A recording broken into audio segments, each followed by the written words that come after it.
এই ঢাকা বিশ্ববিদ্যালয়ের অপরাজয় বাংলার পাদদেশে দাঁড়িয়ে জীবনের সকল সম্ভাবনাকে উপেক্ষা করে রাষ্ট্রের তোরে নিজেকে বিলিয়ে দিতে শিখিয়েছে যে অনুভূতি, সে অনুভূতির নাম বাংলাদেশ জাতীয়তাবাদী ছাত্র।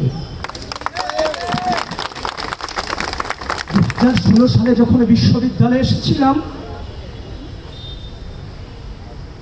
যে রাজনৈতিক অপসংস্কৃতির সাক্ষী হয়েছি, সেখান থেকে পণ করেছিলাম আমি অত্যন্ত ক্ষুদ্র মানুষ। আমি পণ করেছিলাম হয়তো কোনোদিন এই ঢাকা বিশ্ববিদ্যালয়ের মাটিতে সুস্থ ধারার শ্রদ্ধা স্নেহের রাজনৈতিক সংস্কৃতির সূচনা হয়তো বা হবে।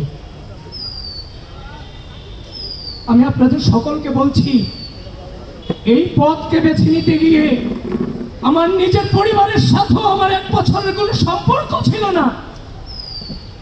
আমাদের জীবন থেকে জীবনের সামাজিক, রাজনৈতিক, অর্থনৈতিক, সাংস্কৃতিক, পারিবারিক সকল জীবনকে আমাদের থেকে কেড়ে নেওয়া হয়েছিল।